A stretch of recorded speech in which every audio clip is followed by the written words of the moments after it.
El sol de agosto en Santiago de Querétaro no es simplemente una condición climática. Es una presencia física que se asienta sobre los hombros de los vivos como una mortaja de plomo caliente.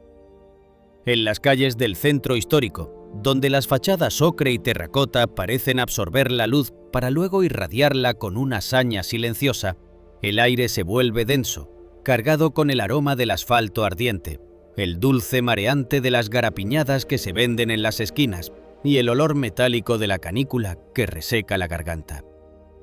Pero dentro del edificio del Archivo Histórico, un antiguo convento de muros de piedra volcánica y techos de vigas de madera, que han visto pasar siglos de secretos, el calor se transforma en una humedad estancada, una frialdad rancia que huele a papel descompuesto, a cuero viejo y al polvo finísimo que se desprende de los legajos cuando nadie los mira. Julián, un joven pasante de la carrera de Historia de la Universidad Autónoma de Querétaro, se limpió el sudor de la frente con el dorso de la mano, dejando una mancha grisácea en su piel. Sus dedos estaban permanentemente teñidos por la ceniza del tiempo, ese rastro que dejan los documentos cuando han sido olvidados por el hombre, pero reclamados por el olvido. El sótano del archivo, la sección menos visitada y más lúgubre del recinto, era un laberinto de estanterías metálicas que crujían bajo el peso de cajas de cartón acidificado. Julián llevaba semanas catalogando la sección de tierras y aguas, un trabajo tedioso que le obligaba a pasar horas en una penumbra interrumpida solo por el zumbido mortecino de un tubo fluorescente que parpadeaba en el techo, proyectando sombras alargadas que parecían dedos intentando alcanzar los secretos guardados en los estantes. Aquella tarde, mientras buscaba un registro de misiones del siglo XVIII, sus ojos se posaron en una caja pequeña, de dimensiones inusuales, que se encontraba en el rincón más oscuro de la estantería 114B. Lo que llamó su atención no fue el polvo que la cubría como una capa de nieve sucia, sino el sello de lacre rojo que mantenía cerrada la tapa.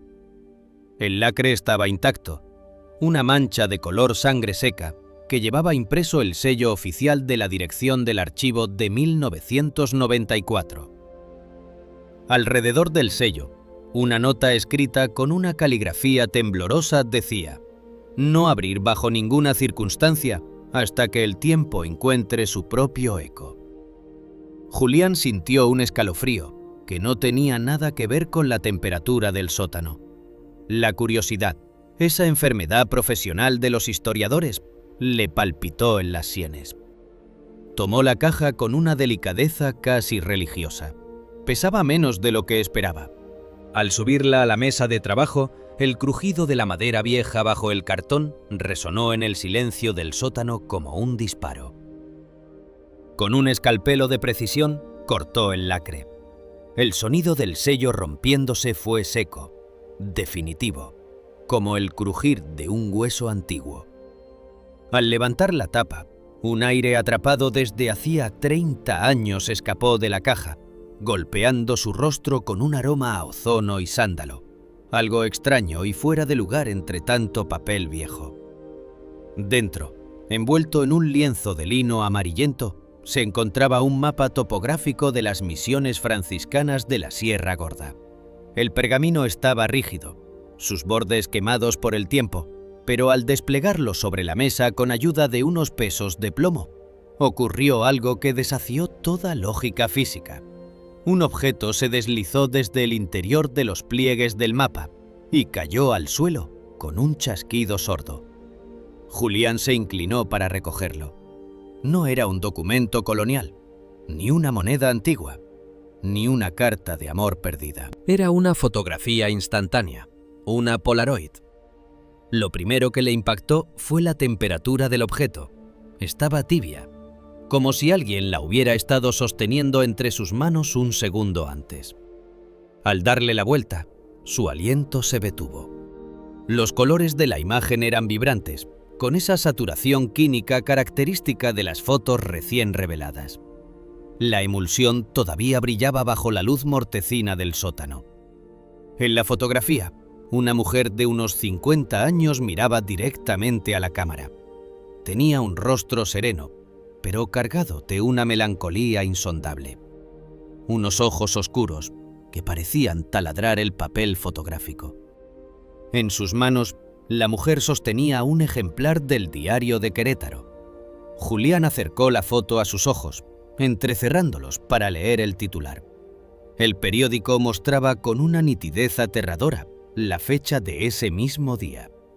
Agosto de 2024. Los titulares hablaban de la ola de calor que azotaba la ciudad y de una noticia política local que Julián había leído esa misma mañana mientras desayunaba. El joven sintió que el suelo se inclinaba. Sus dedos empezaron a temblar con tanta violencia que casi deja caer la imagen. ¿Cómo era posible que una fotografía de hoy estuviera dentro de una caja sellada en 1994? El lacre no había sido violado. Él mismo lo había roto. La caja estaba enterrada bajo capas de polvo que sugerían décadas de abandono absoluto. No había trucos. No había una explicación racional que pudiera digerir en ese momento. Con la fotografía apretada contra el pecho y el corazón martilleando contra sus costillas, Julián subió las escaleras del archivo a trompicones, ignorando el dolor en sus rodillas y el aire viciado que se negaba a entrar en sus pulmones. Cruzó el patio central, donde los arcos de piedra proyectaban sombras geométricas sobre el suelo de cantera, y llegó a la oficina de la dirección. La puerta de madera de cedro, pesada y solemne, estaba entreabierta. Detrás del escritorio de caoba se encontraba don Ignacio Guerrero, un hombre cuya piel parecía hecha del mismo pergamino que custodiaba. Ignacio era una institución en sí mismo. Llevaba 40 años al frente del archivo y conocía cada folio, cada nota al pie y cada fantasma que habitaba los pasillos. Pero Ignacio era también un hombre roto. Todos en el edificio sabían, aunque nadie se atreviera a mencionarlo en voz alta, que el director era un náufrago del tiempo. En diciembre de 1994, su esposa, Valeria, una de las historiadoras más brillantes del país, había entrado al archivo para realizar una investigación nocturna y nunca había vuelto a salir. Las cámaras de seguridad de la época, rudimentarias y granulientas, la habían grabado entrando por la puerta principal a las 8 de la noche. Nunca se la vio salir. La policía había registrado cada centímetro del edificio, desde las vigas del techo hasta los drenajes coloniales, pero Valeria se había esfumado como si el aire mismo se la hubiera tragado. Ignacio había pasado las últimas 3 décadas viviendo en una oficina que era más una cripta que un lugar de trabajo, rodeado de los libros de su esposa y de la esperanza marchita de encontrar una respuesta que nunca llegó. Don Ignacio, balbuceó Julián, entrando sin llamar. El director levantó la vista de un informe. Sus ojos cansados y acuosos tardaron un momento en enfocarse en el joven agitado. Su rostro, surcado por arrugas que parecían grietas en la tierra seca, reflejaba una molestia inicial que se transformó en extrañeza al ver la palidez cadavérica del pasante. «Julián, ¿qué sucede? ¿Has encontrado una plaga en la sección de tierras? Tu cara parece la de alguien que acaba de ver a la Santa Muerte», dijo Ignacio, con una voz rasposa, cansada de tanto silencio. «No fue una plaga, señor. Fue la caja 114B. Estaba sellada desde el 94. Por usted, señor. Aquí está el lacre», dijo Julián, depositando los trozos de cera roja sobre el escritorio. Y dentro del mapa de las misiones, estaba esto. Julián extendió la Polaroid. Ignacio la tomó con la punta de los dedos, con una desconfianza casi instintiva. Al principio, sus ojos no comprendieron lo que veían. La luz del atardecer que entraba por el ventanal de la oficina bañó la fotografía, resaltando los colores frescos de la imagen. Ignacio observó a la mujer.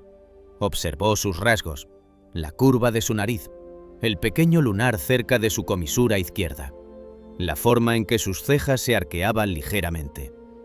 Entonces, el director del archivo soltó un quejido, un sonido animal y gutural que parecía arrancado desde la base de su columna vertebral. Su rostro se tornó de un color cenizo y su mano izquierda se cerró con fuerza sobre su pecho, arrugando la camisa de lino. Valeria, susurró con un aliento que olía a café frío y a medicina. Se dejó caer en su silla, que chirrió bajo su peso, mientras el aire escapaba de sus pulmones en un silbido agónico. Julián se acercó, temiendo que el anciano fuera a sucumbir a un infarto ahí mismo. Ignacio no apartaba la vista de la foto. Sus dedos recorrían la superficie brillante de la Polaroid con una devoción aterrada. Era Valeria. Pero no era la Valeria de 25 años que él recordaba, la joven de cabello negro azabache y piel de porcelana que se había perdido en la oscuridad de 1994. Era una Valeria de 50 años, con hilos de plata en las sienes y líneas de sabiduría y dolor alrededor de los ojos. Era una mujer que había envejecido 30 años en un vacío fuera del alcance del mundo. Pero lo más imposible, lo que hacía que la realidad de Ignacio se desmoronara como un castillo de arena golpeado por la marea, era el periódico. Agosto de 2024. Leyó Ignacio en voz alta, su voz temblando como una cuerda de violín a punto de romperse. Julián, esto no puede ser. Yo mismo sellé esa caja después de que ella desapareció. Recogí sus cosas, sus mapas, sus notas, todo lo que dejó en la mesa aquella noche. Cerré la caja y le puse el lacre porque no podía soportar ver sus pertenencias todos los días. Esa caja ha estado en la estantería 114B durante 30 años. Nadie la tocó. Yo tengo la única llave de esa sección. El director se levantó, ignorando el dolor en su pecho, y empezó a caminar en círculos por la oficina, apretando la fotografía contra su rostro como si pudiera absorber la esencia de la mujer a través de la emulsión. El silencio en la oficina se volvió tan denso que Julián podía escuchar el tic-tac de un reloj de pared y el murmullo lejano del tráfico en la calle Corregidora, sonidos que ahora parecían pertenecer a un universo ajeno. La arquitectura del archivo, con sus pasillos que se retorcían y sus rincones donde la luz nunca llegaba, parecía haber cobrado una nueva dimensión, una cualidad depredadora. ¿Cómo puede una fotografía del futuro estar en un sobre sellado en el pasado?, se preguntó Julián, verbalizando el horror que ambos sentían. Si ella envió esta prueba de vida hoy, ¿cómo pudo viajar 30 años atrás para ser guardada por usted antes de que ella misma supiera que iba a desaparecer? Ignacio se detuvo frente al ventanal. La luz naranja del sol poniente teñía las cúpulas de las iglesias de Querétaro, dándoles un aspecto de sangre y oro. El director miró hacia el patio central, el lugar exacto donde Valeria había sido vista por última vez. La melancolía que lo había acompañado durante 3 décadas se transformó en una desesperación activa, en un miedo que le quemaba las vísceras. No era solo el misterio de la foto, era la implicación de que Valeria, su Valeria, no estaba muerta en algún rincón olvidado del edificio, sino que estaba atrapada en algún lugar donde el tiempo no fluía como un río, sino como un remolino. Ella no se fue, dijo Ignacio volviéndose hacia Julián con una mirada que el joven nunca olvidaría. Una mirada donde la cordura empezaba a ceder ante lo imposible. Ella sigue aquí. De alguna manera, el archivo se la quedó. Y ella ha encontrado la forma de decirme que sigue esperando, que el tiempo para ella no es el mismo que para nosotros. Esta Polaroid es un grito, Julián. Un grito que ha tardado 30 años en cruzar el pasillo. A Julián sintió que la atmósfera de la oficina se cargaba de electricidad estática. Los papeles sobre el escritorio parecieron agitarse sin que hubiera una corriente de aire. El olor a ozono y sándalo que había escapado de la caja se intensificó, llenando la oficina con una fragancia que no pertenecía a este siglo. El joven recordó las leyendas que contaban los trabajadores más viejos del archivo, historias sobre sombras que se movían entre los estantes y susurros que hablaban en un castellano antiguo. Siempre las había descartado como producto de la imaginación y la soledad de los archiveros, pero ahora, con la tibia Polaroid sobre la mesa, la frontera entre la historia y la pesadilla se había disuelto. Si esta historia te está cautivando tanto como a nosotros, si sientes el calor asfixiante de este archivo y el escalofrío de un misterio que desafía la física y el tiempo, no olvides suscribirte al canal. Tu presencia es el eco que nos ayuda a seguir excavando en las cajas selladas de la historia de México, buscando respuestas para los desaparecidos que nos envían señales desde dimensiones que apenas empezamos a comprender. Déjanos un comentario contándonos desde qué parte del mundo nos estás viendo. Queremos saber hasta dónde llega el susurro de Valeria. Tu apoyo nos ayuda a seguir investigando estos misterios que desafían toda lógica. Estas grietas en el tejido de la realidad donde la vida y la muerte se dan la mano en un sobre sellado con lacre rojo. Ignacio tomó su saco. Sus manos todavía temblaban, pero había una determinación nueva en sus movimientos. Una energía que parecía haberle devuelto años de vida. Julián, baja conmigo. Vamos a volver a la sección 114B. Si esa foto estaba ahí, tiene que haber algo más. Un rastro, una nota, una huella en el polvo que nos diga dónde está la grieta por la que Valeria metió esa imagen. No podemos esperar a que la policía o los expertos vengan a decirnos que esto es imposible. En este edificio, lo imposible es lo único que tiene sentido ahora. Bajaron las escaleras de cantera, sus pasos resonando como latidos en el vientre del convento. Julián sentía que cada escalón lo alejaba más del mundo racional de las fechas y los hechos comprobables, sumergiéndolo en una narrativa de suspenso donde los muros de Querétaro no eran piedra, sino testigos mudos de una tragedia circular. Al llegar a la pesada reja de metal que protegía la sección de tierras y aguas, Ignacio insertó la llave con un chirrido que pareció un lamento. La oscuridad del sótano los recibió como una boca hambrienta. Julián encendió la linterna, su haz de luz cortando las partículas de polvo que flotaban en el aire como estrellas muertas. Allí estaba la mesa de trabajo, con el mapa desplegado y la caja vacía. Ignacio se acercó al pergamino. Sus dedos recorrieron las líneas que Valeria había estudiado la noche de su desaparición. Eran mapas de misiones que se decía estaban construidas sobre centros de energía antiguos, lugares donde los indígenas pames creían que el mundo de los espíritus y el de los hombres se tocaban. Valeria estaba obsesionada con una misión en particular. Una que nunca fue terminada y cuyo nombre había sido borrado de los registros oficiales. Ignacio acercó la linterna al pergamino. Debajo de donde había estado la Polaroid había una marca casi invisible, una presión en el papel que no era tinta, sino un relieve. Eran coordenadas, pero no coordenadas geográficas estándar, eran fechas y horas.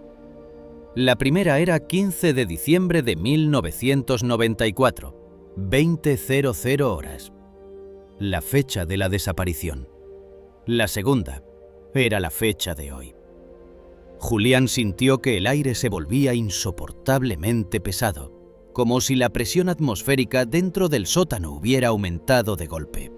Sus oídos empezaron a zumbar con un sonido agudo, una frecuencia que parecía venir de las paredes mismas.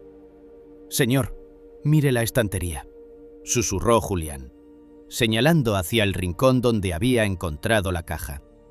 La luz de la linterna iluminó un fenómeno que hizo que ambos retrocedieran. En el espacio vacío donde antes estaba la caja 114-B, el aire parecía ondular, como el calor sobre el asfalto.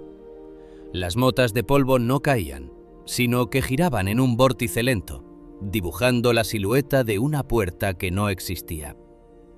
Y desde ese vacío, el olor a sándalo y ozono se volvió abrumador, mezclado ahora con el sonido distante de una risa que Ignacio reconoció al instante. Era la risa de Valeria, fresca y joven, tal como la había escuchado por última vez hace 30 años, pero cargada con el peso de una eternidad de espera. Ignacio dio un paso hacia el vórtice, su rostro iluminado por una esperanza suicida. Julián intentó detenerlo, pero su mano atravesó el brazo del director como si Ignacio mismo se estuviera volviendo parte de la niebla. El misterio de la Polaroid era solo el comienzo.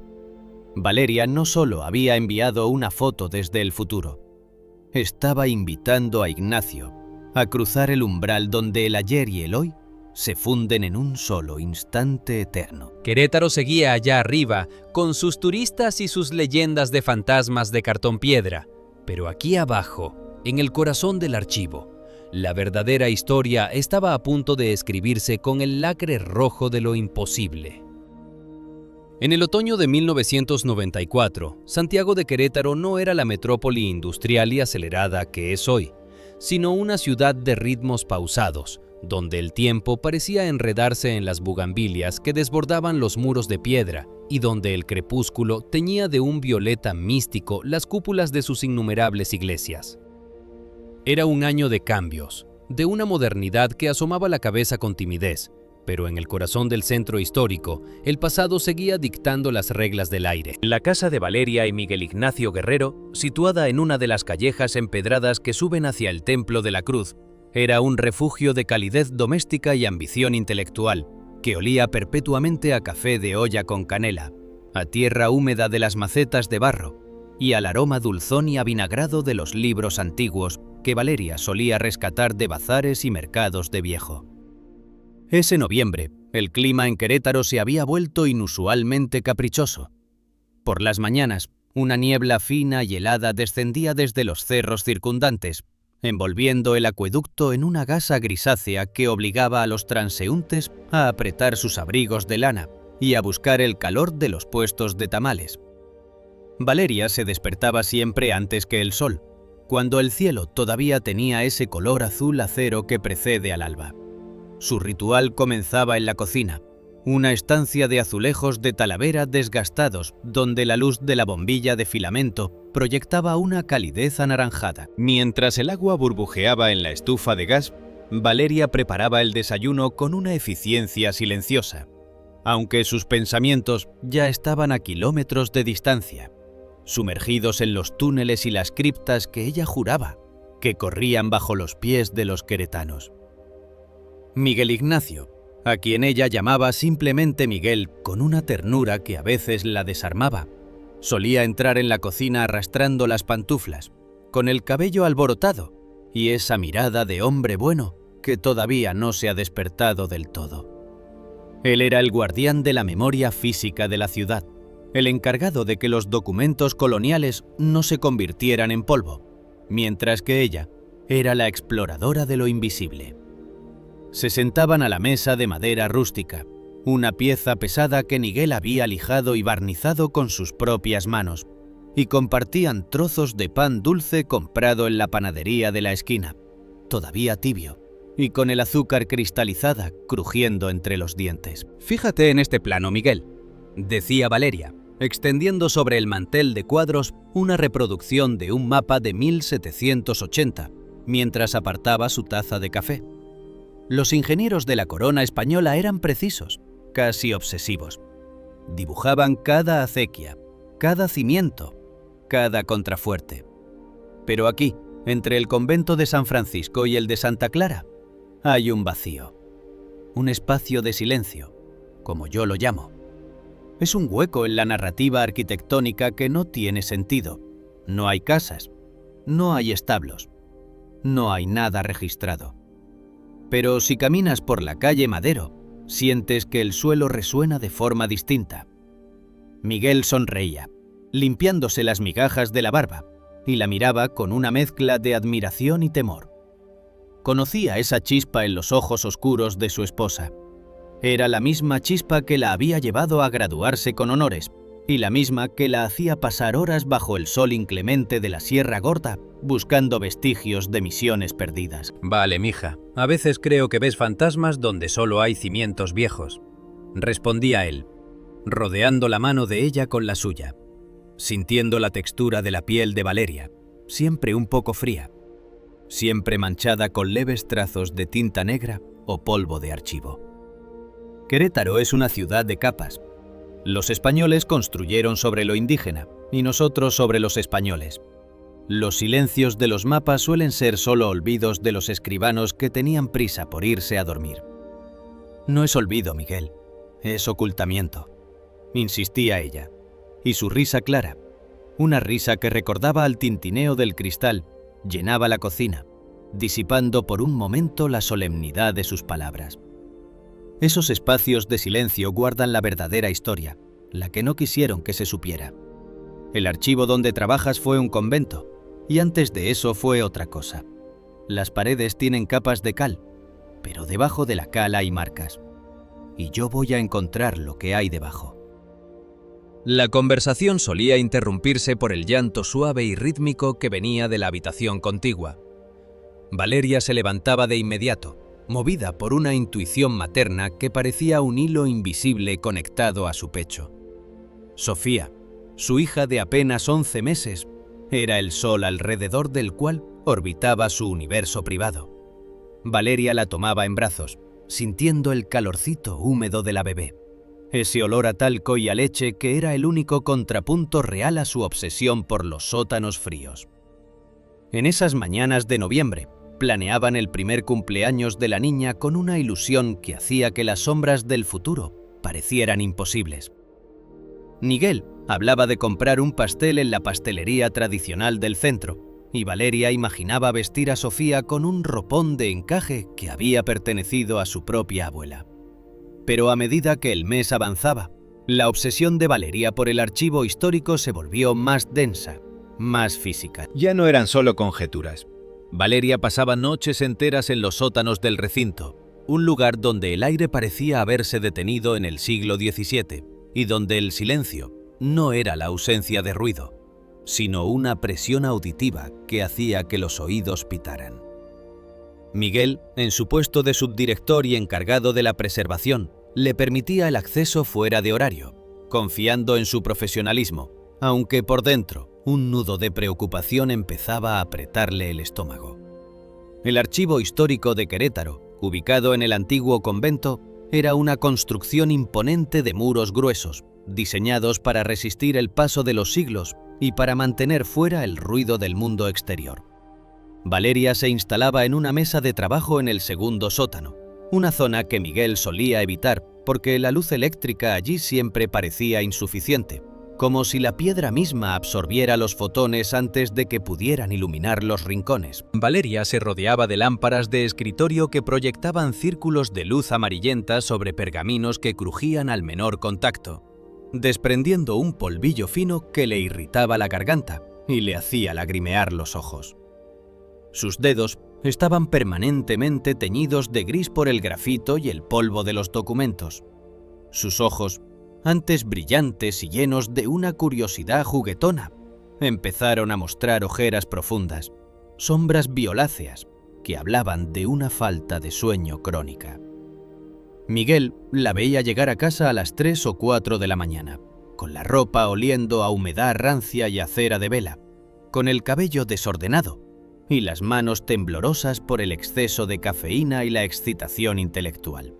«Vale, ya párale, por favor», le rogaba Miguel una noche, mientras la ayudaba a quitarse el abrigo de lana que se sentía helado al tacto. «Estás descuidando tu salud. Sofía te extraña. Yo te extraño. Ese sótano te está consumiendo». Sientes que estás buscando un secreto, pero a veces me da miedo que el secreto te encuentre a ti primero. Valeria lo miraba con una intensidad que lo asustaba. Ya no era la mirada de la historiadora metódica, sino la de alguien que ha visto una grieta en la realidad y no puede apartar la vista. «Miguel, no entiendes.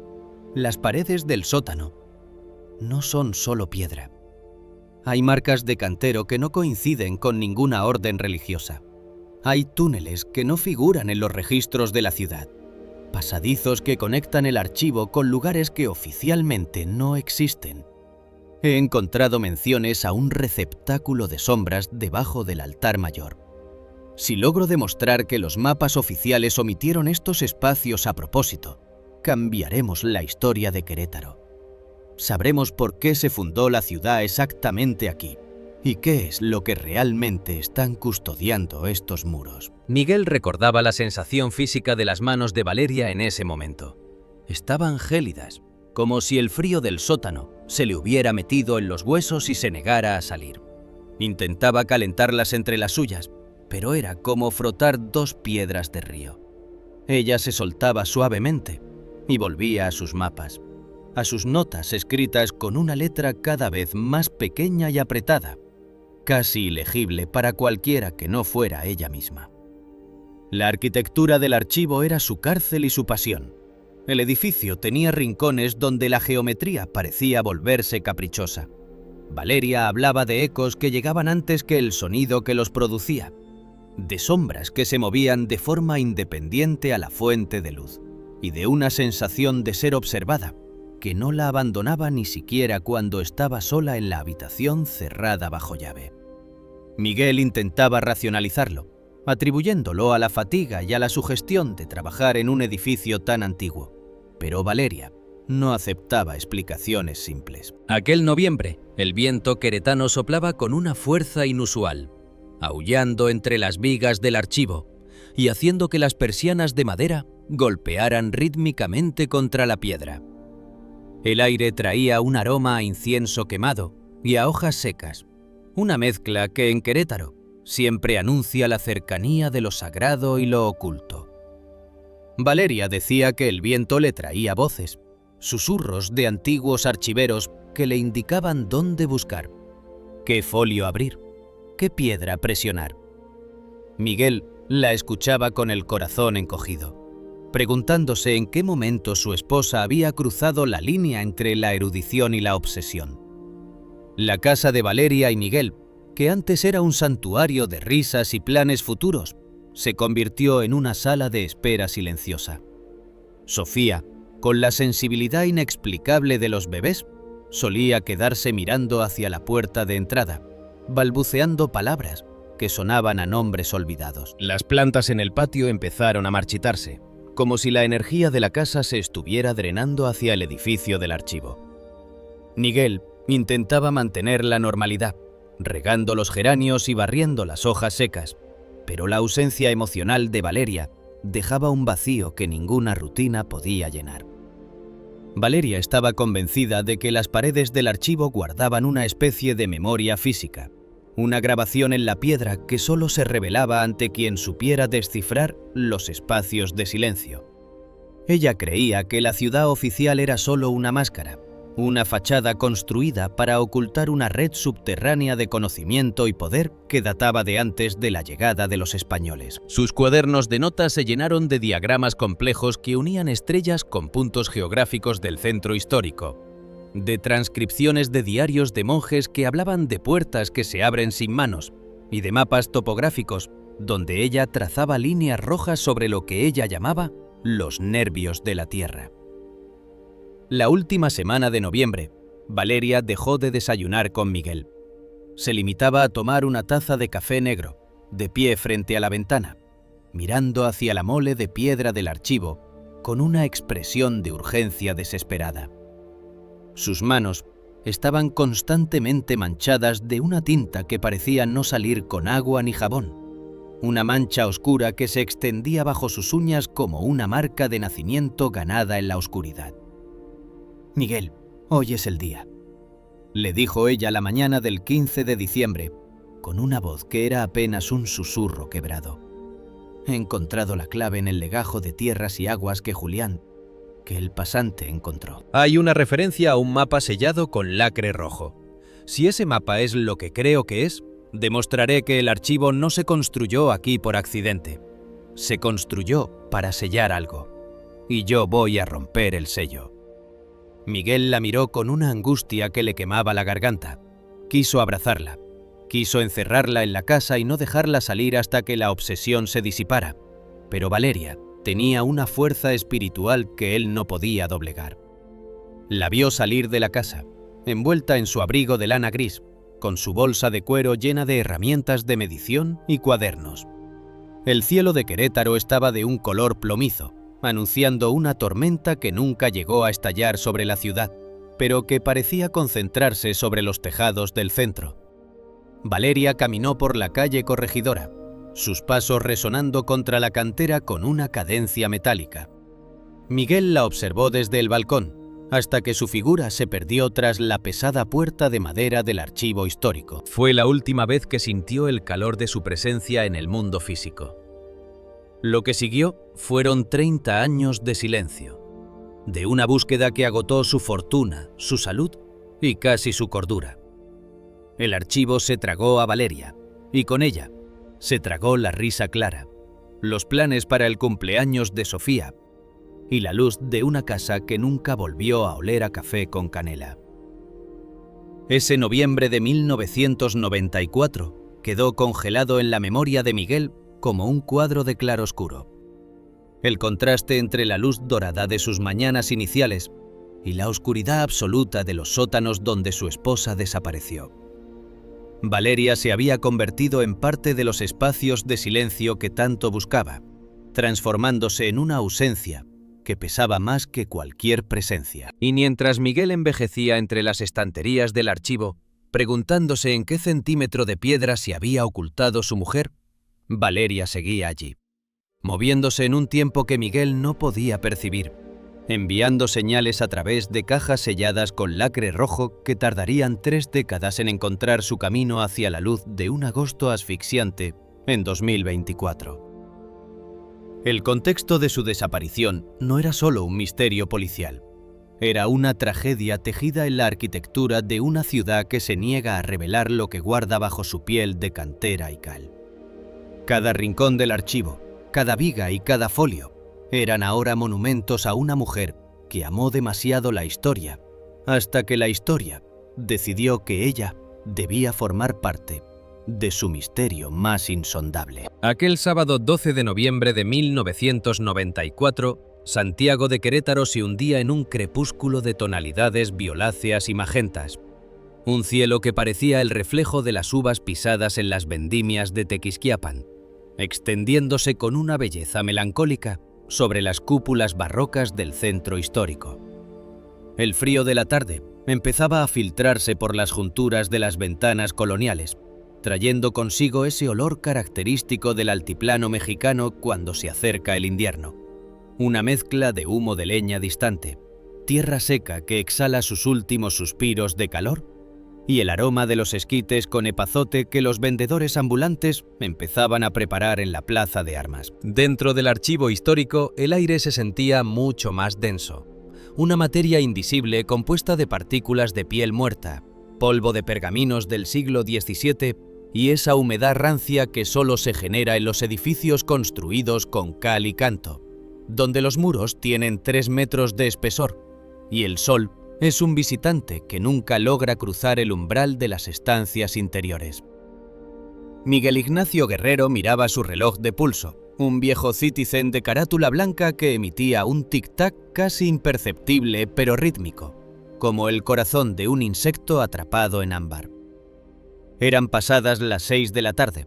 La luz mortecina de los pasillos del archivo proyectaba sombras que parecían estirarse con una voluntad propia, lamiendo los marcos de las puertas de cedro. Miguel se frotó las manos, sintiendo el entumecimiento del frío en las yemas de sus dedos. Tenía hambre, una sensación sorda en el estómago que le recordaba la cena que habían planeado. Unos tacos de suadero en el puesto de la esquina y un café de olla para combatir el viento que ya empezaba a silbar entre los arcos del patio central. Valeria estaba a unos metros de él, revisando por última vez un legajo sobre la mesa de la recepción. Se la veía pálida, con esa palidez de los estudiosos que pasan demasiado tiempo bajo la luz artificial. Pero sus ojos oscuros conservaban una chispa de excitación casi febril, una energía eléctrica que Miguel había aprendido a reconocer como la antesala de un gran descubrimiento. «Miguel, mi amor, solo 15 minutos», le dijo Valeria, y su voz resonó en el vestíbulo vacío con una claridad que lo sobresaltó. «He estado pensando en la marca de cantero que vi ayer en el sótano 3. Si la luz incide en el ángulo correcto a esta hora, creo que podré ver el relieve completo. No necesito el abrigo, se quedó en la oficina. Si me lo pongo ahora me voy a distraer. Súbete al coche, caliéntalo un poco, y en cuanto el reloj marque las 6:15 estaré aquí, te lo juro por Sofía». Valeria le dedicó una de esas sonrisas que solían iluminar los rincones más lúgubres del convento, una sonrisa llena de una promesa doméstica y sencilla que lo tranquilizó. Miguel la vio dejar su abrigo de lana gris sobre el mostrador de madera, una prenda que aún conservaba la forma de sus hombros y el aroma a lavanda y papel viejo que siempre la acompañaba. Valeria tomó su lámpara de mano, una linterna metálica pesada que Miguel le había regalado por su seguridad, y su libreta de notas de cuero café, donde los bordes estaban ya desgastados de tanto pasar las hojas. Don Chencho, el guardia de seguridad, un hombre que parecía haber sido tallado en la misma piedra volcánica que los muros del archivo, la observó desde su caseta con una mirada cansada. Chencho llevaba un uniforme azul marino que le quedaba un poco grande y olía a tabaco de hoja y a la pomada de árnica que usaba para sus reumas. «Ándele, licenciada, pero no se me vaya a quedar dormida entre los papeles», bromeó el guardia, haciendo tintinear el pesado manojo de llaves que colgaba de su cinturón como un rosario de hierro. «Yo aquí le cuido el abrigo, que el sótano 3 es una nevera a estas horas. Nadie ha bajado hoy, así que el polvo ha de estar tranquilo».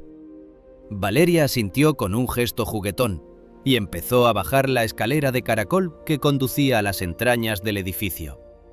Miguel escuchó el eco rítmico de sus zapatos sobre los escalones de cantera, un sonido que se fue apagando gradualmente hasta ser sustituido por el silencio absoluto que reinaba en los niveles inferiores. Don Chencho volvió a su periódico y Miguel salió hacia el estacionamiento, sintiendo el impacto del aire gélido de la calle Corregidora contra su rostro. Encendió el motor de su viejo sedán y se quedó mirando el tablero, dejando que el calor de la calefacción empezara a llenar el habitáculo.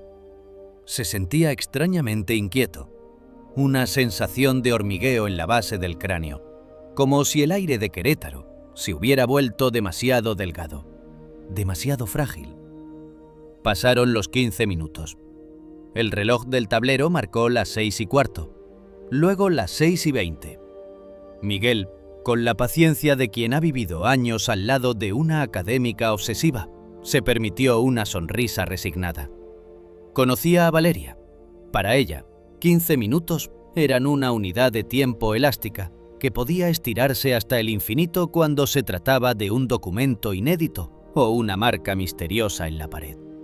Sin embargo, cuando el reloj marcó las 6:45 y la luz de las farolas de la calle empezó a parpadear con ese tono amarillento y triste de las bombillas de vapor de sodio, la resignación se transformó en un nudo frío en la boca del estómago. Apagó el motor y regresó al edificio. El vestíbulo estaba exactamente igual que como lo había dejado. El abrigo gris de Valeria seguía sobre el mostrador, abandonado, con una manga colgando ligeramente hacia el suelo. Don Chencho estaba cabeceando frente a su periódico, con la barbilla pegada al pecho. El silencio dentro del archivo era tan vasto que Miguel pudo escuchar el sonido de su propia respiración, un jadeo corto y ansioso que parecía fuera de lugar en aquel santuario de la historia. «¿Chencho? ¿Valeria ya subió?», preguntó Miguel, y su voz sonó demasiado alta, casi violenta en la quietud de la tarde. El guardia se sobresaltó, parpadeando con confusión. Se frotó los ojos y miró hacia la escalera de caracol. El manojo de llaves en su cinturón emitió un sonido metálico que pareció un aviso. «No, don Miguel, no ha subido nadie. He estado aquí todo el tiempo. Se lo juro por la guadalupana. Nadie ha cruzado esta puerta, ni para entrar, ni para salir». La licenciada sigue allá abajo. Seguramente se le fue el santo al cielo con sus apuntes. Miguel no esperó más. Tomó una de las linternas de emergencia y se dirigió hacia la escalera. Cada paso que daba hacia abajo se sentía como si se estuviera sumergiendo en un pozo de agua estancada. La temperatura descendía bruscamente con cada nivel. El primer sótano olía a legajos recientes. El segundo, a cuero podrido y a la humedad de los drenajes coloniales. Pero al llegar al sótano número 3, el aire cambió por completo. Ya no olía a viejo, olía a nada. Era un aire aséptico, desprovisto de cualquier rastro de vida o descomposición, un aire que parecía haber sido filtrado por el tiempo mismo. El sótano 3 era una estancia vasta, con techos bajos y arcos de medio punto, que sostenían el peso de todo el convento superior. Las estanterías de madera de roble, oscurecidas por los siglos y el aceite de linaza, se alineaban como centinelas mudos, guardando miles de folios que nadie había consultado en décadas. Miguel encendió su linterna y el haz de luz cortó la oscuridad, iluminando millones de partículas de polvo que bailaban en el vacío como un enjambre de luciérnagas grises. ¡Valeria!, gritó Miguel, y su voz fue devuelta por los muros con un eco sordo, un rebote seco que no trajo ninguna respuesta. Caminó hacia el fondo de la sala, donde se encontraba la mesa de trabajo de roble que Valeria solía utilizar. Sus pasos resonaban sobre el suelo de cantera de una forma extraña, como si el sonido se disolviera antes de llegar a las paredes. Al llegar a la mesa, el corazón de Miguel se detuvo por un segundo. Sobre la superficie de madera oscura, la lámpara de mano de Valeria estaba encendida, proyectando un círculo de luz blanca y cruda sobre un mapa topográfico desplegado. La libreta de notas estaba abierta en una página en blanco, con el bolígrafo descansando sobre el lomo, como si Valeria lo hubiera dejado ahí apenas un instante atrás para estirarse o buscar otro libro. Y luego, lo más aterrador, una manzana.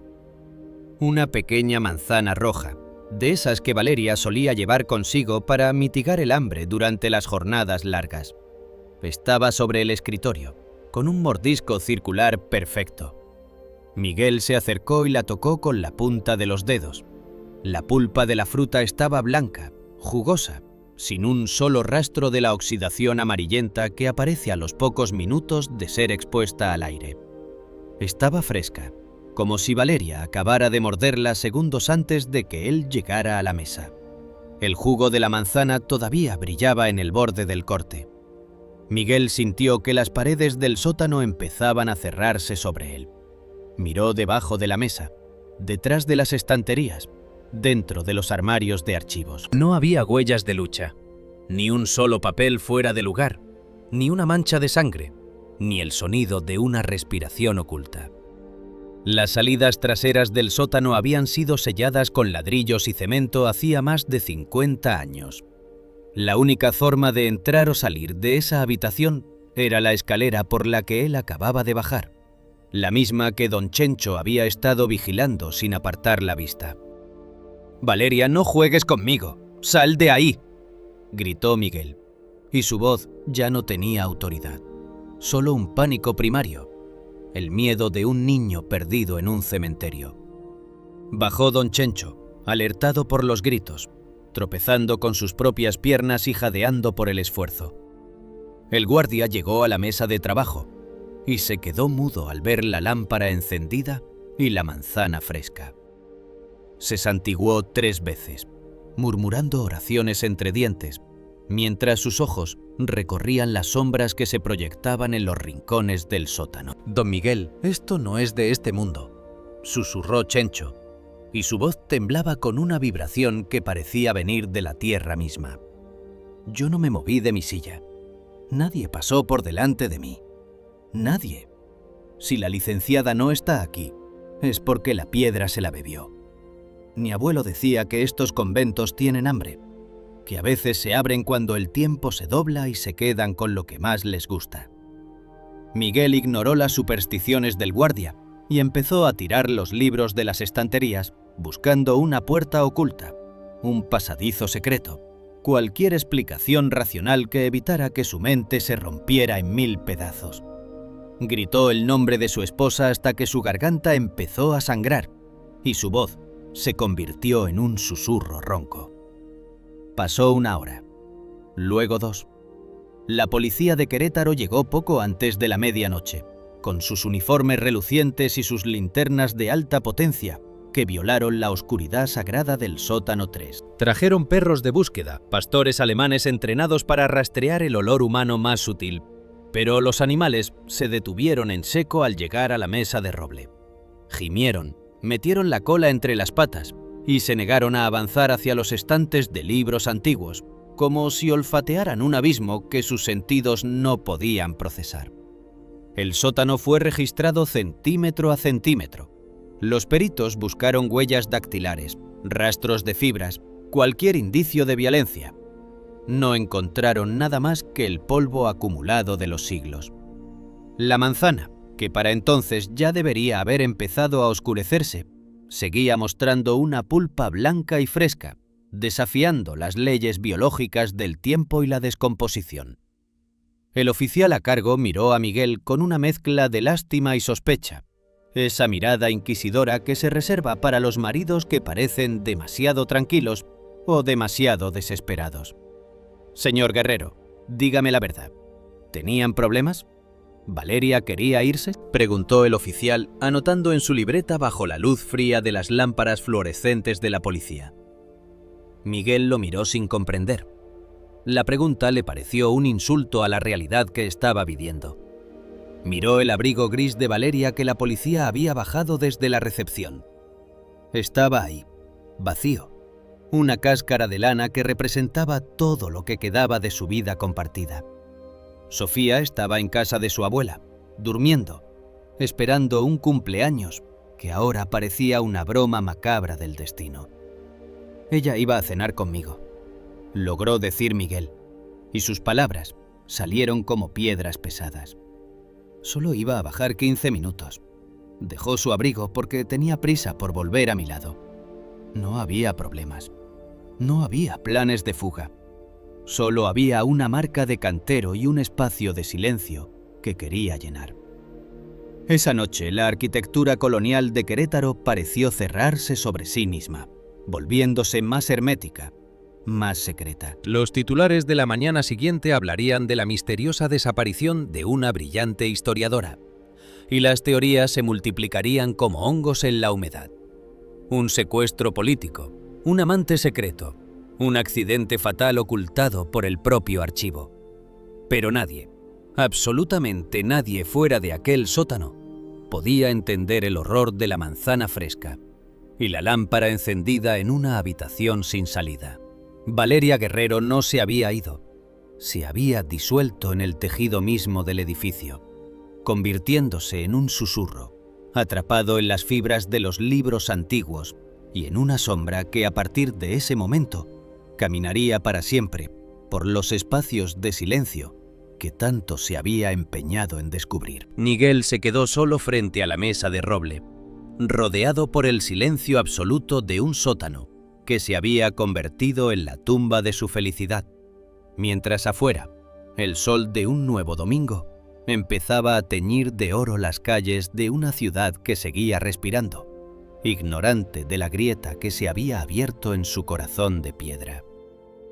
Los días que siguieron a la desaparición de Valeria no fueron una ruptura limpia con la realidad, sino un desgarro lento, una hemorragia de esperanza que se negaba a detenerse. Para Miguel Ignacio Guerrero, el tiempo dejó de ser una línea recta para convertirse en un círculo vicioso de pasillos fríos y oficinas burocráticas que olían a tabaco rancio, a café recalentado y a la indiferencia gélida de quienes han visto demasiadas tragedias para que una más les afecte el apetito. La policía de Querétaro en los años 90 operaba bajo una lógica de sospecha y prejuicio que caía sobre la ausencia como una losa de cemento. En la oficina del comandante Ornelas, un hombre de bigote amarillento por la nicotina y dedos manchados de tinta, Miguel tuvo que soportar el primer golpe de la calumnia. El aire en esa oficina estaba cargado de una humedad pesada, y el ruido de las máquinas de escribir Remington marcaba un compás metálico que parecía martillear las sienes de Miguel.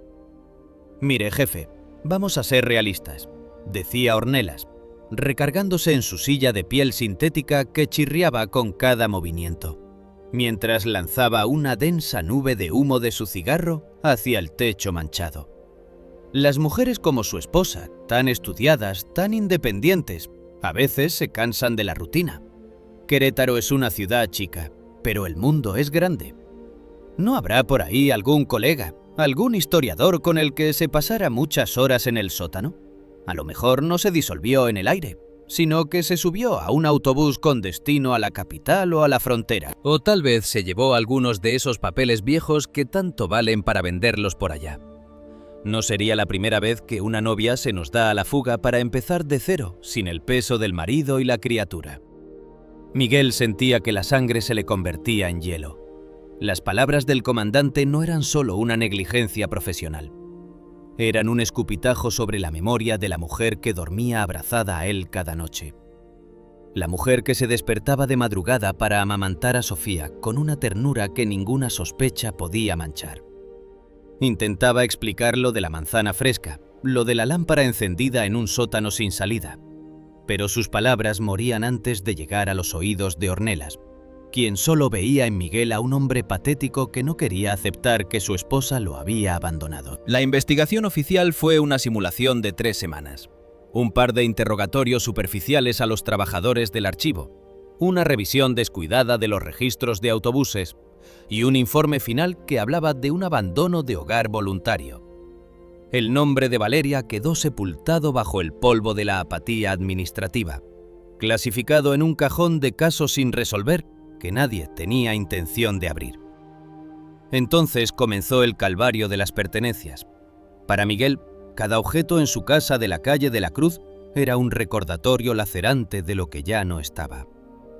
El cepillo de madera con cabellos negros de Valeria, el frasco de perfume a medio usar que todavía exhalaba notas de gardenia cuando él lo abría en secreto, los libros de historia con anotaciones al margen, escritas con su letra menuda y decidida.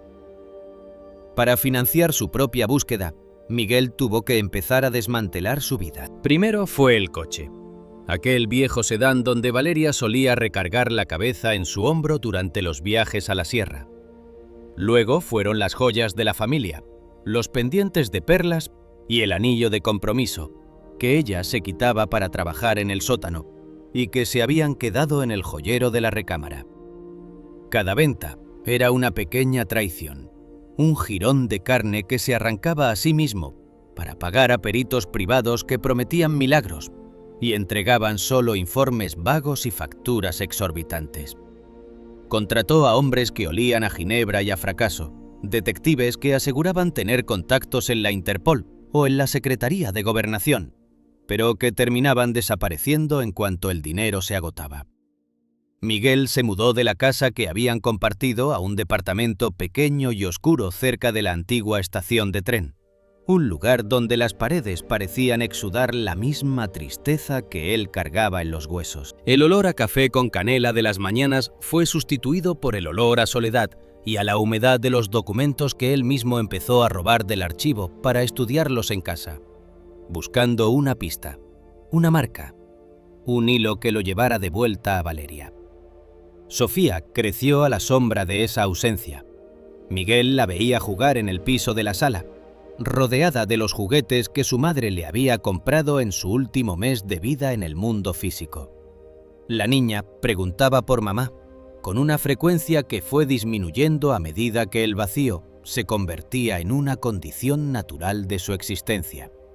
Para Sofía, su madre no era una persona de carne y hueso, sino una entidad hecha de papel fotográfico y de las historias melancólicas que su padre le contaba antes de dormir.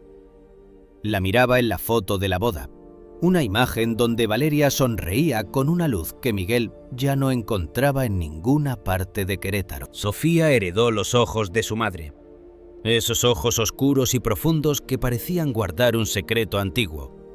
Y cada vez que la niña miraba a Miguel, él sentía que el tiempo le estaba devolviendo una mirada que lo juzgaba por no haber sido capaz de rescatarla. Las fiestas de cumpleaños de Sofía eran ceremonias de una tristeza contenida. Miguel intentaba poner globos y comprar pasteles de merengue, pero siempre quedaba un lugar vacío en la mesa. Una presencia invisible que pesaba más que todos los invitados presentes. El primer año sin Valeria, Miguel se quedó sentado en la cocina hasta el amanecer, mirando el abrigo gris que ella había dejado en el archivo, apretando la lana contra su rostro hasta que el aroma a lavanda se desvaneció por completo, dejando solo el olor neutro del olvido. Los años 90 se deslizaron hacia el nuevo milenio con una lentitud de agonía. Miguel veía cómo Querétaro se transformaba. Se abrían centros comerciales, Las calles del centro se llenaban de turistas que buscaban leyendas de fantasmas y de la corregidora, mientras la verdadera tragedia seguía latiendo bajo la cantera de los edificios coloniales. El archivo histórico fue remodelado a principios de los años 2000. Las autoridades querían modernizar el recinto, instalar sistemas contra incendios y digitalizar los documentos para que ya nadie tuviera que bajar a los sótanos húmedos. Miguel, que seguía trabajando allí por una inercia que era más lealtad que profesión, vio con horror cómo los obreros pintaban las paredes del sótano 3 con pintura epóxica blanca, cubriendo las marcas de cantero y las cicatrices del tiempo que Valeria había estudiado. Las viejas estanterías de roble fueron sustituidas por anaqueles metálicos de color gris industrial, que no guardaban el eco de ningún susurro. El lugar donde Valeria se había disuelto quedó sepultado bajo capas de modernidad higiénica, convirtiéndose en un espacio anónimo, despojado de su misterio, pero preñado de una energía estática que hacía que los nuevos empleados se sintieran incómodos sin saber por qué. Miguel se convirtió en una sombra del hombre que fue. Su espalda se encorvó bajo el peso de 3 décadas de búsqueda infructuosa. Su cabello, antes negro y espeso, se tornó en una ralea de hilos blancos que parecían ceniza.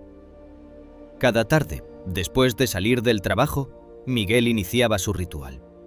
Caminaba por la calle de Madero, cruzaba por el jardín Cenea y se sentaba en una banca frente a la fuente de Neptuno. Observaba a la gente pasar, a los estudiantes que reían sin saber nada del dolor, a las parejas que se tomaban de la mano bajo los laureles de la India. Buscaba en cada rostro femenino de unos 50 o 60 años un rasgo familiar. Se quedaba mirando fijamente a las mujeres que caminaban con paso decidido, a las que llevaban gafas de lectura colgadas del cuello, a las que tenían esa elegancia intelectual que Valeria poseía. A veces el corazón le daba un vuelco cuando creía ver un perfil, una forma de recogerse el cabello, pero siempre era un espejismo, una jugarreta de su mente cansada que se negaba a aceptar la derrota. El calvario no era solo la ausencia, sino el goteo constante de lo cotidiano que seguía fluyendo sin ella. La tecnología cambió. Los teléfonos de disco fueron reemplazados por celulares, las cartas por correos electrónicos, y el mundo se volvió un lugar hiperconectado, donde parecía imposible que alguien pudiera desaparecer. Sin embargo, para Miguel, Valeria seguía atrapada en un Querétaro analógico, en un 1994 perpetuo de cintas de cassette y revelado fotográfico. Sofía entró a la universidad para estudiar lo mismo que su madre, historia, impulsada por un deseo inconsciente de terminar la investigación que le había robado a su familia. Miguel la veía salir con sus libros bajo el brazo y sentía un terror cerval, el miedo de que el archivo decidiera que una guerrero no era suficiente y quisiera reclamar también a la hija. «Mire, papá, ya no se torture», le decía Sofía algunas noches, mientras cenaban en silencio en aquel departamento que olía a polvo y a medicina para la presión. «Mamá ya no va a volver. Tenemos que aprender a vivir con el hueco que dejó. Usted ya dio todo lo que tenía, su dinero, sus mejores años, su tranquilidad. Por favor, descanse». Pero Miguel no podía descansar. El insomnio era su compañero más fiel. Por las noches cerraba los ojos y volvía a bajar la escalera de caracol del archivo. Sentía el frío del sótano 3. Escuchaba el eco de sus propios gritos llamando a Valeria. Y volvía a ver la manzana fresca sobre la mesa de roble. Esa fruta se había convertido en su símbolo personal de la locura. ¿Cómo podía algo ser tan efímero y al mismo tiempo tan eterno? El tiempo se había robado la juventud de Miguel. Se había robado su casa, sus amigos y su alegría. Pero no había podido robarle la obsesión. El expediente de Valeria, que él conservaba en una carpeta ajada, tenía las esquinas dobladas y las hojas amarillentas. Las fotos de la búsqueda, esas donde él aparecía más joven, sosteniendo un cartel con el rostro de su esposa frente al Palacio de Gobierno, estaban descoloridas por el sol de 1000 tardes de marchas y protestas. Caminaba por los portales, sintiendo el roce de la cantera contra sus manos, buscando en la arquitectura de la ciudad la grieta que se había tragado su vida. Querétaro se volvió para él una geografía de ausencias. Cada rincón tenía un recuerdo. El café donde se conocieron, la librería donde ella compró su primer mapa antiguo, el árbol bajo el cual él le pidió matrimonio. La ciudad era una herida abierta que no dejaba de supurar recuerdos. Miguel se volvió ese viejo extraño que los turistas evitaban, el hombre que murmuraba nombres en voz baja mientras observaba las piedras del archivo. El cansancio acumulado era una fatiga del alma, una erosión emocional que le hacía sentir que sus huesos eran de cristal y su sangre de agua sucia. A veces, se quedaba parado frente a la puerta del archivo mucho después de que los empleados se hubieran ido. Miraba el edificio, esa mole de piedra que ahora brillaba bajo la iluminación escénica instalada por el gobierno, y sentía que el inmueble respiraba. Podía jurar que los muros se expandían y contraían con un ritmo vital, y que en el silencio de la medianoche se escuchaba un lamento que no era el viento, sino el eco de todos los que se habían perdido entre sus folios. Miguel sabía que Valeria estaba allí, a solo unos centímetros de la realidad física, atrapada en un pliegue de la cantera, mirándolo quizás desde el otro lado de una transparencia que él no podía cruzar. 30 años, 3 décadas de despertarse en una cama fría, de desayunar en silencio, de caminar por las mismas calles con el corazón roto. El mundo había avanzado, la historia de México había dado vueltas violentas, Querétaro se había convertido en una joya industrial. Pero para Miguel Ignacio Guerrero, el tiempo era una herida que no cerraba, un goteo lento de dolor que le recordaba en cada segundo que Valeria seguía esperando en el sótano 3, mordiendo para siempre la misma manzana fresca, bajo la vigilancia eterna de un olvido que solo él se negaba a aceptar. Su vida era una espera que ya no buscaba un final feliz, sino simplemente un final. Una conclusión para una narrativa de suspenso que el destino había decidido dejar en suspenso para siempre. O al menos hasta que el tiempo, en su infinita crueldad, decidiera que el eco de Valeria finalmente había encontrado su momento de ser escuchado de nuevo en una Polaroid recién revelada. El hallazgo de la Polaroid en aquel agosto sofocante de 2024 no fue simplemente una anomalía administrativa. Fue una detonación emocional que resquebrajó los cimientos de piedra volcánica del Archivo Histórico de Querétaro, y con ellos la resignada parsimonia de las autoridades locales. Miguel Ignacio Guerrero, con los ojos inyectados en sangre y una vitalidad febril que parecía haberle robado a la muerte, no permitió que el sobre fuera confiscado por la burocracia policial. Junto a él, Sofía, convertida ahora en una mujer de 30 años, de hombros rectos y una mirada que era un calco exacto de la de su madre, se convirtió en el motor de una exigencia que la ciudad no pudo ignorar. Sofía no era ya la niña que lloraba por una sombra, era una historiadora formada en el rigor de los hechos, y su voz, firme y despojada de sentimentalismos gratuitos, obligó a la Secretaría de Cultura y a la Fiscalía del Estado a permitir una inspección sin precedentes. No querían más policías con linternas baratas ni perros confundidos por el olor al moho de los siglos.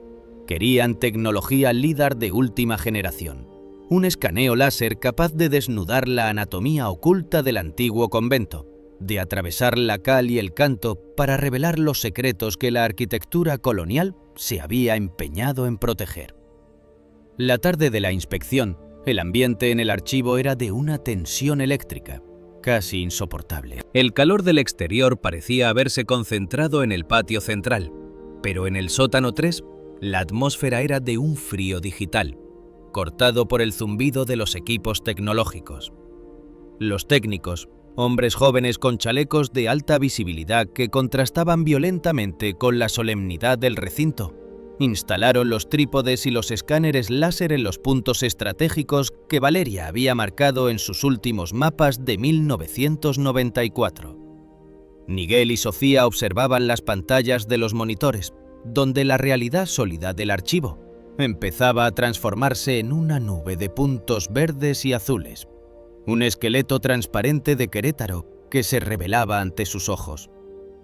El láser barría las estanterías de metal industrial, las vigas de madera restaurada y los muros de 3 metros de espesor. Durante horas, la pantalla solo mostraba la estructura conocida, la arquitectura oficial que los planos de 1994 dictaban como la única verdad. Pero entonces, cuando el haz de luz barrió la zona de la estantería móvil 114B, el software emitió un pitido agudo, una frecuencia de alerta, que hizo que el pulso de Miguel se acelerara hasta causarle un dolor punzante en la sien. En el monitor, detrás de lo que debía ser un muro de carga sólido de 2 metros de profundidad, apareció un vacío. Una cavidad rectangular, perfectamente delimitada, insonorizada por capas de corcho y plomo que el láser apenas lograba penetrar con nitidez. Era una habitación que no figuraba en ningún registro. Un espacio de silencio físico que Valeria había intuido, pero que el destino le había impedido denunciar. Sofía se acercó a la pantalla, sus dedos rozando los puntos de luz. No era una falla del sistema ni una oquedad natural de la piedra. Era un búnker privado, una construcción deliberada y clandestina. Miguel sintió que el aire se le escapaba de los pulmones al comprender la magnitud de la traición arquitectónica. El antiguo director del archivo en los años 90, el doctor Horacio Mondragón, un hombre de modales refinados y una obsesión pública por la preservación que ocultaba una fijación enfermiza por Valeria, había diseñado aquella trampa durante las remodelaciones secretas de la década anterior. Mondragón, que había muerto de un cáncer fulminante en 2002 llevándose el secreto a la tumba, había construido un nido de sombras detrás de los folios de historia. «Muevan la estantería», ordenó Sofía, y su voz no admitía réplica. Los técnicos, bajo la supervisión de un cerrajero forense, accionaron el mecanismo de la estantería móvil. El chirrido del metal oxidado sobre los rieles resonó en el sótano como el lamento de un animal prehistórico. Al desplazarse la estructura, quedó al descubierto un panel de madera de encino que encajaba con una precisión milimétrica en la cantera. Miguel, empujado por un instinto que 30 años de espera no habían logrado apagar, presionó una moldura que parecía una simple irregularidad de la madera. Se escuchó un chasquido seco, el sonido de un perno liberándose, y la pared cedió. Un aroma denso, una mezcla de sándalo viejo, ozono, lavanda marchita y un olor humano, estancado pero vivo, golpeó a los presentes. Miguel entró primero, ignorando las advertencias de los técnicos. Su linterna iluminó una estancia pequeña, amueblada con una austeridad monacal, una cama de latón, una mesa con una máquina de escribir Underwood y cientos de folios apilados que llegaban hasta el techo. Pero lo más impactante no fue el escondite, sino el sistema de supervivencia que se revelaba ante ellos.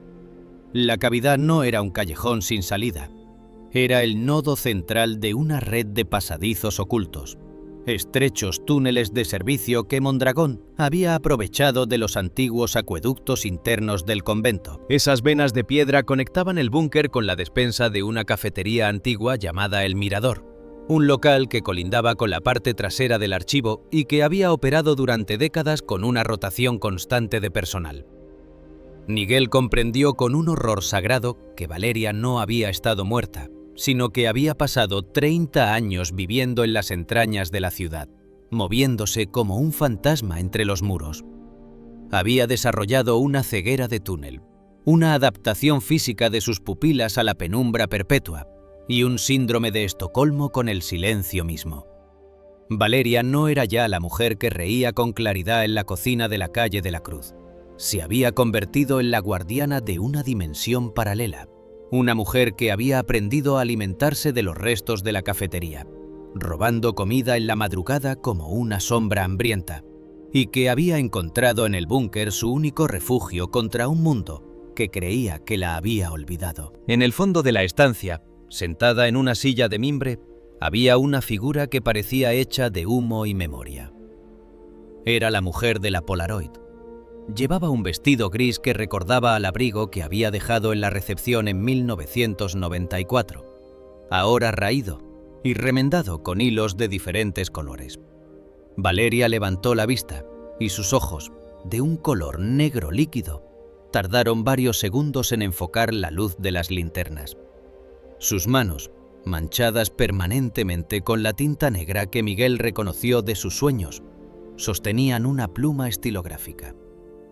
«Miguel», dijo ella, y su voz fue un sonido quebrado, una frecuencia que parecía venir de debajo de la tierra, desprovista de las inflexiones del mundo exterior. «Miguel, el sobre. Por fin abriste el sobre correcto». Sofía se lanzó hacia ella, cayendo de rodillas y abrazando las piernas de su madre, sollozando con un sonido gutural que llenó el búnker. Valeria acarició el cabello de Sofía con una lentitud onírica, como si estuviera tratando de recordar la textura de la vida. Miguel se acercó temblando y se arrodilló frente a ella, tomando sus manos gélidas. El contacto físico fue una descarga eléctrica que devolvió a Miguel al presente, al dolor y a la maravilla de lo imposible. Valeria les explicó, en frases cortas y fragmentadas por el desuso de la lengua, cómo había sobrevivido. Mondragón la había encerrado aquella noche, pero no pudo prever que Valeria conocía los mapas mejor que él. Ella encontró los pasadizos, pero el miedo a Mondragón, y luego el miedo al mundo exterior, que le gritaba desde los periódicos que él mismo le dejaba sobre su abandono, la sumieron en un letargo psicológico. Ella se había convencido de que solo podía comunicarse a través de los documentos. Durante 30 años, Valeria había sido la colaboradora invisible de Miguel. Ella era quien seleccionaba los legajos que él procesaba en el piso superior. En las noches de soledad absoluta, ella subía por los ductos de ventilación hasta la oficina de Miguel y dejaba pistas, notas al pie, sutiles cambios en la catalogación que ella esperaba que él notara. Había dejado cientos de señales que el destino y la ceguera emocional de Miguel decidieron no revelar hasta que el tiempo encontró su propio eco. La Polaroid no fue la primera prueba, fue la última. Un acto de fe desesperado que Valeria envió a través del joven Julián, aprovechando una brecha en la vigilancia de los nuevos sistemas que ella había aprendido a burlar. Valeria había pasado 3 décadas escribiendo la historia de Querétaro desde sus entrañas, dejando marcas de cantero que eran, en realidad, mensajes de amor codificados en los márgenes de los registros coloniales. Miguel miró a su esposa, la mujer que se había disuelto entre los estantes y que ahora regresaba como una historiadora del vacío. El búnker olía a sándalo y a ozono, porque ella había aprendido a generar calor con viejas resistencias eléctricas que Mondragón le había dejado. Una fragancia que se había convertido en el perfume de su cautiverio. Valeria no estaba loca, pero su realidad estaba fracturada. Hablaba del pasado y del futuro como si fueran habitaciones contiguas, mencionando detalles del crecimiento de Sofía que ella había observado desde las rejillas de ventilación del patio central, viéndola jugar desde las sombras, siendo una presencia protectora que Miguel nunca supo percibir. El rescate no fue una escena de júbilo ruidoso, sino un traslado silencioso y solemne hacia la luz del sol que Valeria no había visto en 3 décadas. Al salir al patio del archivo, la luz de agosto la golpeó con una saña dorada. Valeria cerró los ojos y se aferró a la mano de Miguel con una fuerza que le amorató los dedos. El aire de Querétaro, caliente y cargado de ruidos de motores y voces humanas, la abrumó. Sofía la envolvía con su propio abrigo, tratando de protegerla de un presente que le resultaba ajeno. Miguel miró hacia el edificio, hacia la estantería 114B que seguía abierta allá abajo, y comprendió que la Polaroid era el cierre de una narrativa de suspenso que el tiempo había decidido concluir. Valeria había regresado de los espacios de silencio, pero traía consigo la memoria física de 30 años de soledad. Querétaro seguía allí, inmutable en su cantera, pero para la familia Guerrero, la ciudad nunca volvería a ser la misma. Sabían ahora que bajo sus pies no solo había túneles y misiones perdidas, sino una mujer que amó tanto la historia que se convirtió en ella, dejando un rastro de lacre rojo y fotografías imposibles que les recordaría para siempre que, en el archivo histórico, el pasado no es algo que se recuerda, es algo que te observa desde el otro lado de la pared. El estruendo de los mazos golpeando la mampostería resonó en las profundidades del sótano 3 como una serie de latidos violentos que intentaban despertar a un gigante de piedra. Cada impacto desprendía nubes de un polvo blanquecino y cáustico, una mezcla de cal, arena y el tiempo pulverizado de 1994 que se metía en los ojos y en la garganta de Miguel, obligándolo a toser con un estertor que le quemaba los pulmones. El aire del sótano, que durante 30 años había sido un bloque estancado de silencio, empezó a agitarse, a arremolinarse con la entrada de la luz artificial de las lámparas de alta potencia. Los obreros, jóvenes que apenas habían nacido cuando Valeria desapareció, trabajaban con una mezcla de morbo y respeto, sus músculos tensos bajo el sudor, derribando centímetro a centímetro la mentira de adobe que Mondragón había erigido. Miguel estaba allí, de pie, con las manos apretadas en los bolsillos de su gabardina raída, sintiendo que cada grieta en el muro era una herida en su propia piel. A su lado, Sofía sostenía una linterna con una firmeza que desafiaba el temblor de sus hombros. Su mirada no se apartaba del hueco que empezaba a abrirse, una boca oscura que exhalaba un aliento de sándalo rancio y una humedad que olía a vida clandestina. Cuando el último bloque de piedra cedió, cayendo hacia el interior con un estrépito seco, el silencio que emergió de la cavidad fue más ensordecedor que los mazazos. Miguel se adelantó, ignorando las advertencias de los peritos que hablaban de protocolos y riesgos estructurales. Sus zapatos crujieron sobre los escombros mientras entraba en el búnker. La luz de su linterna barrió la estancia y se detuvo en un rincón, donde la penumbra parecía tener una densidad física. Allí, sentada sobre un catre de latón que chirrió con un lamento metálico, estaba ella. No era un fantasma, aunque su palidez la hacía parecer translúcida bajo el haz de luz.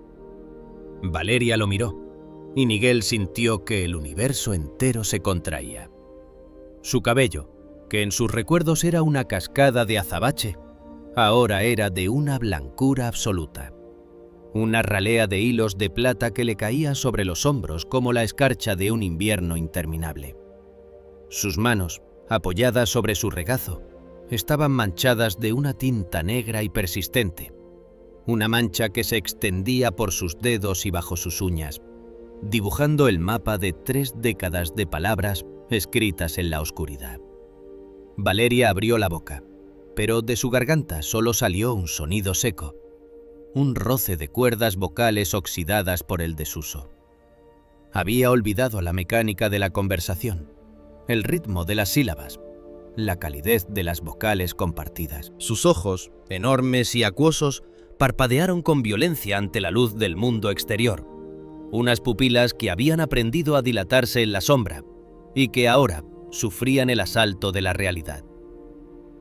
Miguel se dejó caer de rodillas frente a ella, sollozando con un llanto silencioso que le sacudía todo el cuerpo. No se atrevía a tocarla, temiendo que se disolviera como una mota de polvo. Sin embargo, Valeria, movida por un resorte de memoria que ni el cautiverio ni el silencio habían podido romper, extendió su mano derecha. En su palma, pequeña y temblorosa, descansaba una piedra de río, una obsidiana pulida y negra que Miguel le había regalado en su aniversario de 1993, durante un viaje a la Sierra Gorda. Era una piedra que ella siempre llevaba en el bolsillo de su abrigo, para tener algo sólido a lo que aferrarse cuando la historia se volvía demasiado abstracta. El hecho de que la hubiera conservado en aquel búnker a pocos metros de él durante 10.950 días fue el golpe de gracia para la cordura de Miguel. Ella lo recordaba. Ella nunca se había ido del todo. El traslado al hospital fue un desfile de luces azules y sirenas que Valeria percibió como una pesadilla de colores estridentes y ruidos ensordecedores. En la unidad de cuidados intensivos del Hospital General de Querétaro, el olor a antiséptico y a ozono medicinal sustituyó al sándalo del archivo, pero la transición no fue fácil. Los médicos hablaron de una ceguera de túnel severa, de una atrofia en las cuerdas vocales y de una desorientación temporal que la hacía buscar constantemente las sombras. Valeria se acurrucaba en las esquinas de la cama del hospital, rechazando las sábanas blancas que le parecían demasiado brillantes, demasiado nuevas. Sofía pasaba las noches a su lado, hablándole en susurros, leyéndole los libros de historia que Valeria misma había escrito antes de la grieta. Era un proceso de reconstrucción milimétrico, como restaurar un pergamino que ha sido sumergido en ácido.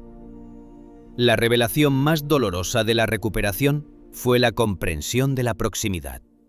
Los peritos explicaron a Miguel, mientras éste esperaba en la sala de estar del hospital con un café frío entre las manos, que Valeria había vivido 30 años separada de él por apenas unos centímetros de adobe y una voluntad criminal. Cuando Miguel caminaba por el sótano 3 llamándola a gritos en 1994, ella estaba del otro lado, escuchando el eco de su voz, golpeando el muro con sus manos manchadas de tinta hasta que los nudillos le sangraban. Pero el aislamiento acústico diseñado por Mondragón convertía sus gritos en susurros que el archivo se tragaba. Valeria había aprendido a sobrevivir siguiendo el ritmo de los pasos de Miguel sobre su cabeza. Ella sabía cuándo él llegaba, cuándo se sentaba a trabajar, cuándo suspiraba de cansancio. Había sido una vida de espejos opacos, una danza de sombras, donde ella era el eco que él nunca pudo atrapar. Hoy, la vida de los Guerrero ha vuelto a la superficie, pero es una existencia teñida de una melancolía que el sol de agosto no logra disipar por completo. Viven en la casa de la calle de la Cruz, la misma que Miguel se negó a vender por completo, recuperando los muebles y las plantas que una vez los rodearon. En el jardín, donde las bugambilias vuelven a florecer con una saña púrpura, Valeria pasa las tardes sentada en una mecedora de mimbre. Su cabello blanco brilla bajo el sol queretano, y aunque su voz ha regresado poco a poco, prefiriendo el habla pausada y los silencios largos, sus ojos siguen buscando los rincones oscuros de la casa. Sofía, que ahora es quien trae el café de olla con canela a la mesa, observa a sus padres con una mezcla de orgullo y una tristeza que ya es parte de su código genético. Los años robados no regresarán. No habrá fotos de Valeria en los cumpleaños de Sofía, ni recuerdos de viajes que nunca sucedieron, ni la madurez compartida que la vida les prometió en 1994. 30 años han sido devorados por la obsesión de un monstruo que vestía traje de director y que se escondía detrás de una estantería móvil. Miguel se sienta a su lado y le toma la mano, sintiendo la piel delgada y fría de Valeria. Ya no buscan túneles ni misiones perdidas. Su única investigación ahora es el mapa de sus propias arrugas y el descubrimiento de quiénes son estos extraños que el destino ha vuelto a unir. Esta historia, que comenzó con una Polaroid imposible y una caja sellada con lacre, nos deja una enseñanza que quema más que el sol de Querétaro. A veces, los verdaderos monstruos no habitan en los callejones oscuros que evitamos por las noches, ni en las leyendas que contamos para asustar a los niños.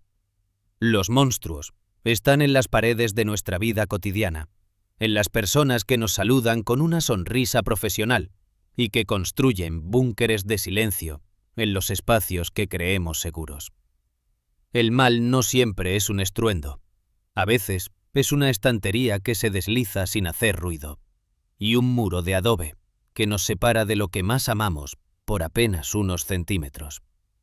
La verdad Como ese documento antiguo que Valeria tanto buscaba, siempre espera el momento justo para ser leída.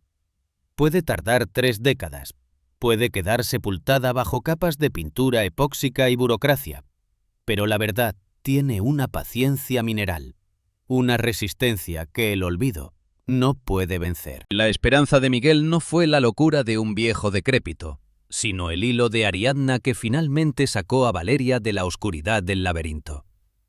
Fue su negativa a dejar de caminar por el centro histórico, su terquedad de seguir oliendo el aire buscando el rastro de gardenias, lo que mantuvo abierta la grieta por la que ella finalmente pudo enviar su señal.